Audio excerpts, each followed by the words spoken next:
Indonesia comprises of big and small islands spreading from Sabang to Merauke, consisting of various ethnics and cultures.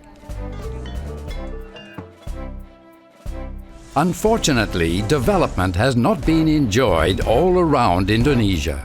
There are still many regions, particularly out of Java Island, which require infrastructure's provision. Akhirnya kita lihat infrastruktur kita minim sehingga kita mendapatkan suatu defisit dalam pembangunan infrastruktur kita. Akhirnya daya saing bangsa ini tergerus karena minimnya proyek-proyek infrastruktur.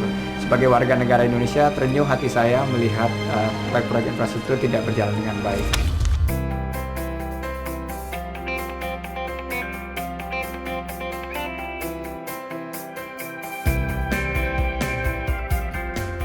The high cost needed for infrastructure's development and maintenance becomes the main constraint.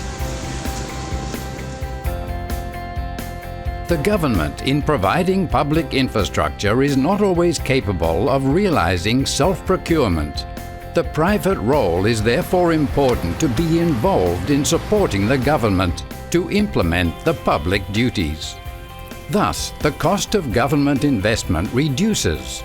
Asset usage is more efficient, and allocation of certain risk may be shifted to private sectors.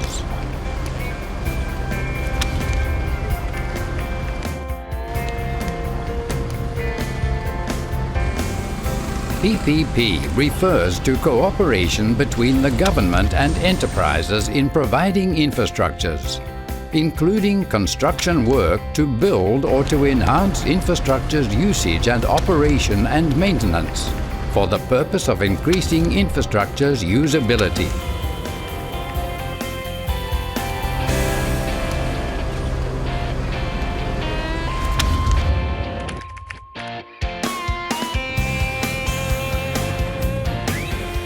Why is PPP necessary in Indonesia?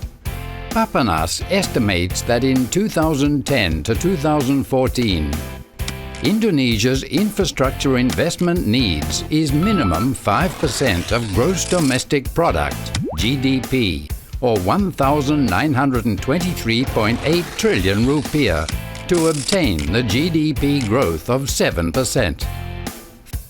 Furthermore, the infrastructure investment needs for the period of 2015 to 2019 is up to 5,452 trillion rupiah.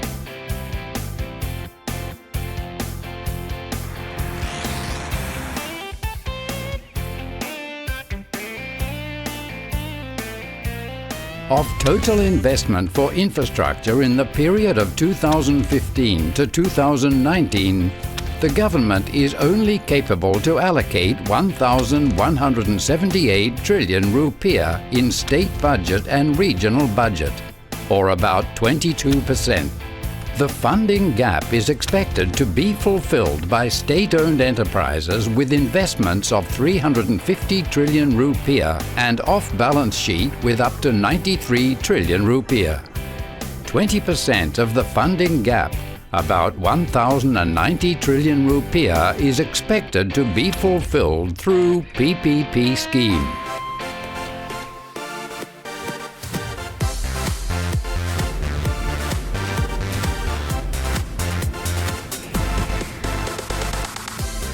To fulfill the infrastructure investment needs, PPP schemes should continuously be developed as development approach and infrastructure funding alternative in Indonesia. The PPP scheme will allow the government to attract the participation of both domestic and overseas private parties.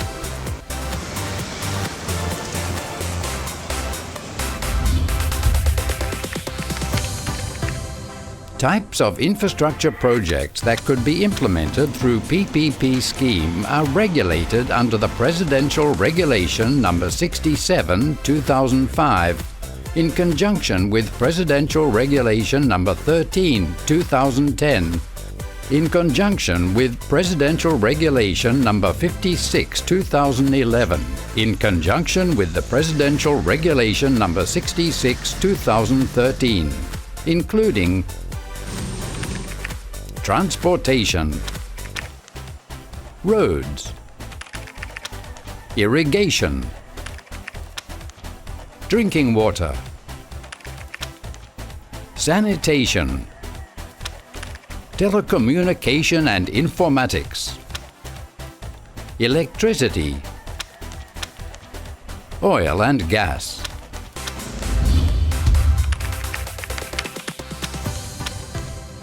In 2013, public-private partnership has worked in various projects in Indonesia.